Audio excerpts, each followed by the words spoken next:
The sky was clear, and the morning sun shined over the royal palace. It was a special day in the kingdom. The palace gates were open to the public.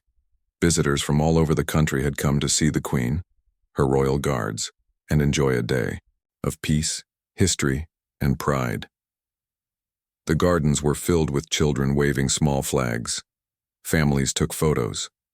The smell of flowers filled the air. Everyone seemed happy. The royal guards stood in line, tall and proud. Their red coats were shining, their boots perfectly polished. But one guard stood out, not because of his uniform but because of the way he stood, strong, calm, and with eyes full of focus. His name was James, and he was one of the few black royal guards in the Queen's service. James had worked hard to earn this position. From the moment he put on the uniform, he promised to protect the Queen no matter what. He knew it was not just about standing still. It was about standing for something bigger: respect, duty, and honor. And even though some people still looked at his skin before his badge, James never let that break him. He had something more powerful than anger. He had pride. That morning, James stood at the main entrance of the palace. He could see the crowd gathering. Tourists took selfies. Children pointed at the guards. He didn't move. He didn't smile. He was trained to hold his ground and stay focused, even if someone tried to distract him. But something strange happened. A deep rumbling sound rolled across the street. Loud engines roared like thunder. Heads turned. People stepped aside. Then came a biker gang, loud, rough, and completely out of place. They wore black leather jackets covered in hateful symbols. Some jackets had iron crosses. Others had slogans. That made people uncomfortable. These bikers weren't here for the Queen. They weren't here to celebrate. They had come for trouble. There were about 8 of them. Their motorcycles growled as they parked near the palace wall. People stared at them. Some whispered. Others moved their children away. One woman pulled her daughter close and said, "Don't look at them. Just keep walking." James noticed them too. He didn't flinch, didn't blink, but inside he knew these men were different. Dangerous. He stayed alert. It was his duty to protect the palace and the people, even if the danger came wearing sunglasses and riding steel monsters. The bikers got off their motorcycles.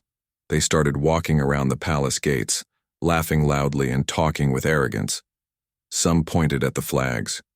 Others mocked the royal guards. Then, one of them, a young man with wild eyes and a sneer on his face, walked straight toward James. James didn't move. The young biker stood right in front of him, inches away. Well, look at this one," he said loudly so the people around could hear. "They'll let anyone wear that uniform now, huh?" James said nothing. He kept his eyes forward. The biker walked slowly around James, looking him up and down like he was a statue in a museum. He chuckled. "You think that red coat makes you important?" James stayed calm. He had been trained not to react, no matter what people said. The biker leaned closer. "You don't belong here, you're just pretending." Still, James did not move.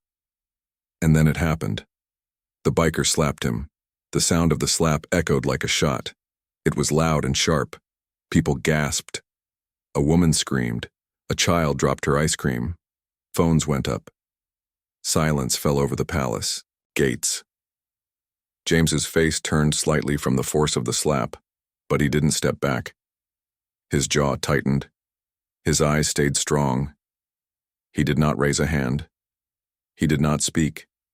He just stood still, like a mountain in a storm. The biker stepped back and smiled, proud of what he had done. The other bikers behind him cheered. They clapped and laughed, but the crowd didn't laugh. Many looked shocked. Others looked angry. Some people started recording the scene with their phones. The air changed. What started as a joke had become something else. Something serious.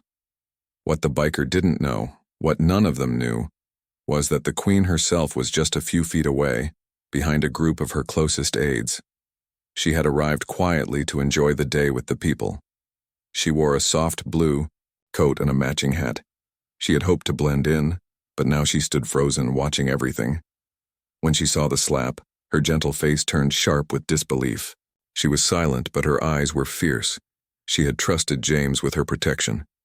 She had watched him stand tall for years, and now he had been attacked for nothing but his skin and his silence. James saw the Queen. Their eyes met for a second.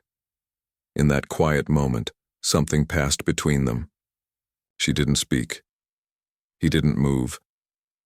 But something had changed. The biker, still laughing, didn't notice what he had awakened. But the Queen had seen it all, and James, though slapped and humiliated, now felt something stronger rising in his chest. He would not fight back with fists, but something powerful was about to begin, because behind him, the Crown had just taken notice. The sound of the slap still hung in the air. People stood frozen, not knowing what to do. Some covered their mouths in shock. Others whispered in disbelief. A royal guard had been slapped, and in front of the Queen herself. But James, the black royal guard, did not move. His face was calm, but inside, his heart beat fast. He felt the sting on his cheek. Not from pain, but from insult. He had been trained to face danger without fear. But this was different. This was personal. The biker had not only disrespected James, he had disrespected everything James stood for. The Queen had seen it all. She had watched James stand like a statue while the biker insulted him. She had seen the slap land across his face. And she had seen James respond with strength, not violence. She didn't say a word, but her silence spoke volumes. The Queen looked at her head of security. With just a small nod, she gave an order. The security team moved quietly, but quickly. Their faces were serious. They didn't run, they didn't shout, but their steps were firm. The crowd noticed them and began to move aside. The biker, still laughing, didn't understand what was coming. He looked around, expecting applause from his gang, but their smiles had started to fade. Some of them looked nervous. People were pulling out their phones. Cameras were rolling. This wasn't just a moment anymore. It was a scene. The crowd had changed. At first, they were shocked, but now they were angry. One older man in the crowd said loudly, "This is a royal guard. He stands for all of us," another voice called. "Shame on you." Even children could feel that something was very wrong. A little boy tugged at his father's jacket. "Why did he hit the soldier?" he asked. His father looked down and said, softly, "Because some people still hate what they don't understand." The Queen stepped forward slowly. Her royal aides tried to stop her, but she waved them off. The crowd parted. All eyes turned toward her. She moved with quiet power. She didn't rush. She didn't speak. But everyone saw the message on her face. The Queen was not just upset, she was disappointed. And that kind of silence was louder than any scream. She walked straight to James. He bowed his head slightly, still standing tall, still refusing to break. The Queen looked at him with deep respect. She leaned closer and spoke quietly so that only he could hear. "You held your ground," she said. "You did not fail. They did." James didn't speak, but his eyes glistened. Then the Queen turned toward the biker gang. Her eyes, full of calm fire, met theirs. Her voice was firm. "This is not a place for hate." The head of security stepped forward and addressed the bikers. "You are no longer welcome on these grounds. Please leave." The leader of the biker gang scoffed. "You can't tell us what to do. We're on public streets." The Queen replied, "This is royal property, and the law of the land is respect." The biker gang looked around. People were filming. Phones were everywhere. Police sirens could now be heard in the distance. The bikers realized the power had shifted. Their smirks disappeared. Their boots suddenly felt heavy. Their loud voices fell silent. Some tried to argue. Others simply turned back to their bikes. As they walked away, one of them shouted more hateful words, but the sound was drowned out by a slow building noise. Clapping. It started small. A woman near the gate clapped once, then again, then a man joined, then a child, and soon the whole crowd was clapping, not for the Queen, not for the guards, but for James, for his strength, for his silence, for his dignity. The Queen watched, her face softening. She gave James a gentle nod, then stepped back, allowing her team to handle the rest. She knew her message had been clear. No royal speech was needed. The people had seen enough. The bikers started their engines and rode off. But this time, the sound of their bikes was not powerful. It was weak. It was the sound of people who had lost. The crowd slowly returned to their visit. But something had changed. A man near the gate said, "I'll never forget what I saw today." A woman added, "That guard, he didn't need to say a word. He spoke with his soul." Back inside the palace, the Queen sat with her advisors. She was quiet for a moment. Then she said, "Let it be known. Racism has no place in this kingdom. Not near my gates, not near my people." Her press team began working on an official statement, but she also gave a personal order. "I want his name known. James, that's the guard. Make sure people hear it. Make sure children hear it." That night, James stood in his room, still, wearing his uniform. He looked in the mirror. His cheek was still red, but he didn't see pain. He saw purpose. He had not fought with fists. He had fought with patience. And the whole kingdom had heard him. The next day, the world woke up to a storm of headlines. Royal Guard slapped by biker in front of the Queen. James the Brave, the silent stand that shook the nation. Queen breaks protocol to defend Blackguard against racist attack. Every TV screen, phone, and newspaper carried the story. The video of the biker slapping James had gone viral overnight. Millions had seen it. The whole country was talking about one man, the Black Royal Guard who didn't raise a fist but stood taller than any flag. But for James, it was not about fame. He still woke up early the next morning. He still polished his boots. He still put on his red coat with pride. His face still carried the mark of the slap, though it had faded slightly. But inside, something deeper remained. As he stood at his post again, crowds began to gather early. Not just for the palace, but to see him. Some waved small signs. "We stand with James. Honor is silent but strong. This is what a hero looks like." People smiled at him, nodded in respect, and some even cried. A little girl handed him a flower, whispering, "Thank you, sir." James didn't smile, but his heart was heavy with something he hadn't felt in a long time: hope. Inside the palace, the Queen was busy. She had called an urgent meeting with her senior advisors. She wasn't just upset about the slap. She was deeply concerned about what it meant. "This wasn't just about James," she said calmly. "It was about a sickness that still lives in our country. Racism, disrespect, and hate have no place in our kingdom." One advisor asked, "What should we do, Your Majesty?" The Queen answered clearly, "We will respond, not with anger, but with truth. And the truth is, we stand for dignity, for fairness for every citizen, no matter their color." She gave 3 direct orders. Issue a public statement from the royal office making it clear that the monarchy stands with James and against all forms of racism.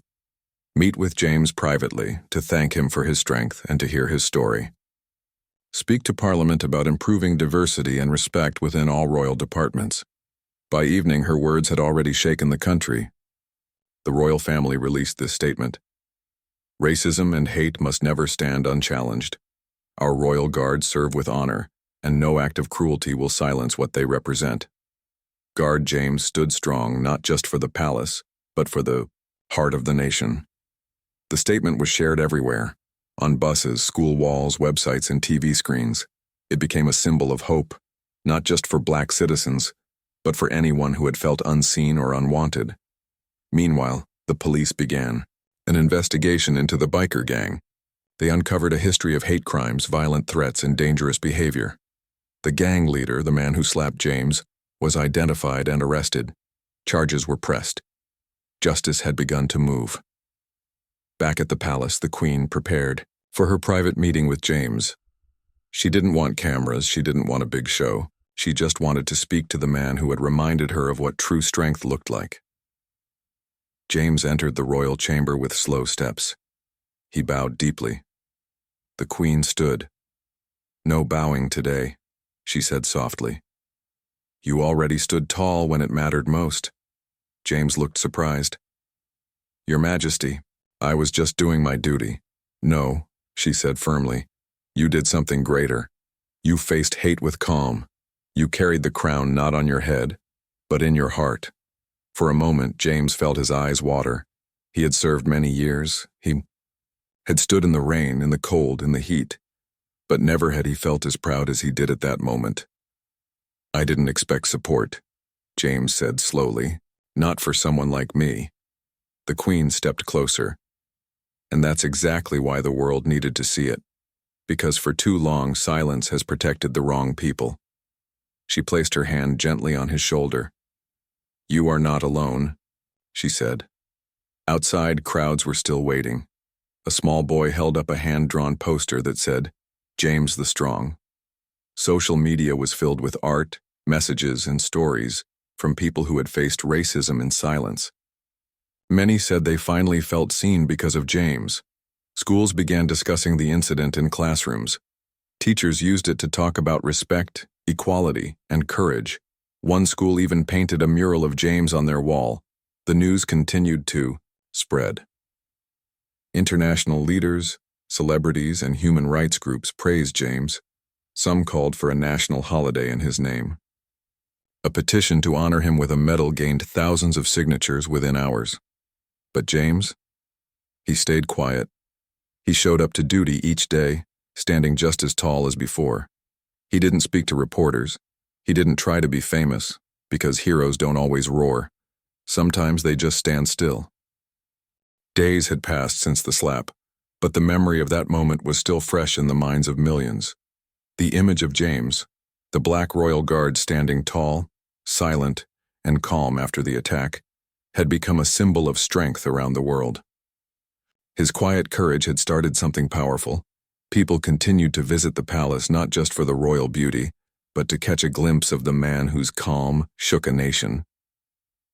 Every morning, James stood at his post with pride.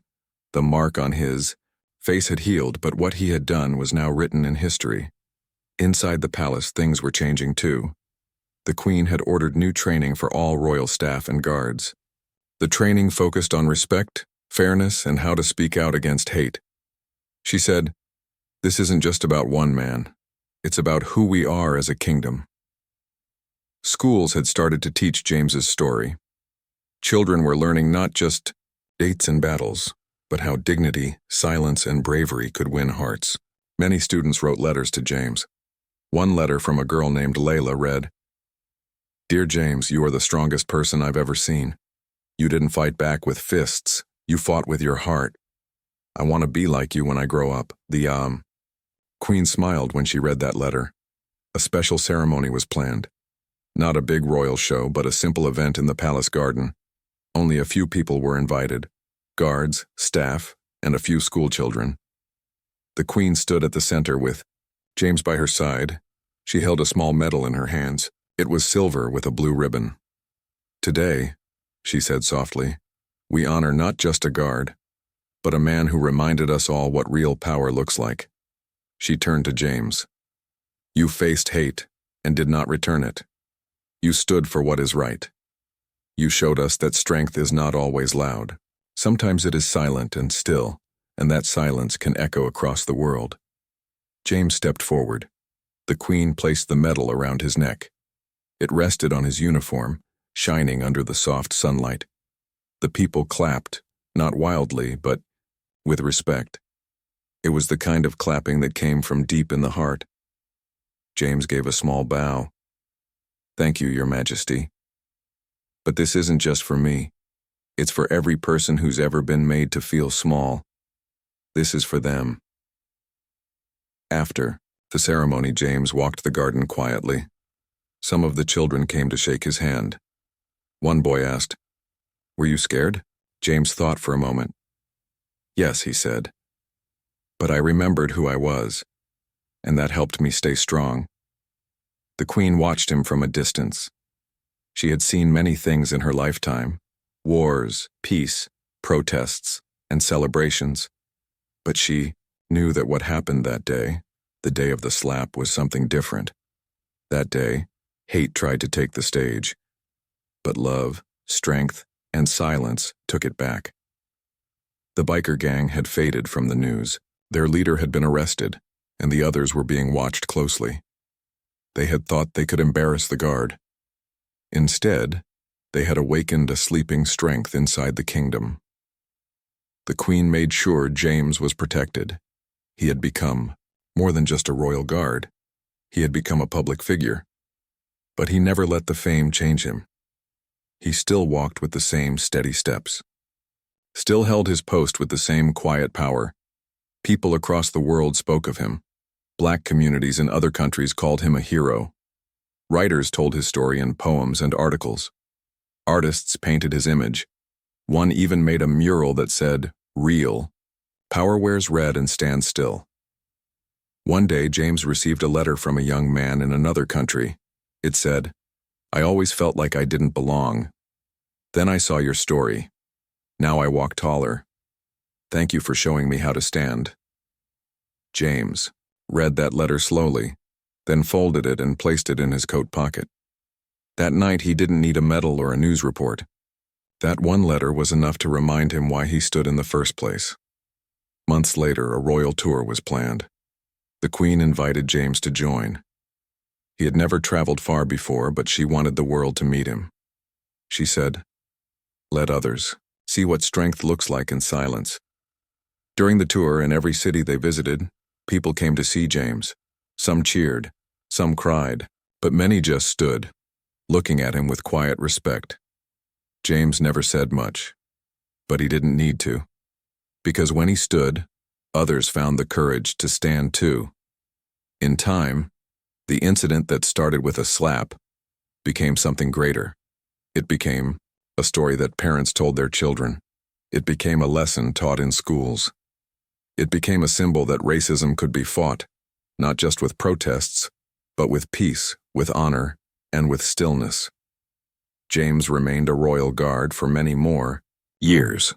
He trained younger guards. He taught them that the strongest part of a soldier isn't the weapon, but the heart. And every time he stood at the palace gate, he remembered the day he was slapped. Not with bitterness, but with purpose. Because from that day forward, he knew the truth. Sometimes when you do not strike back, the world strikes forward.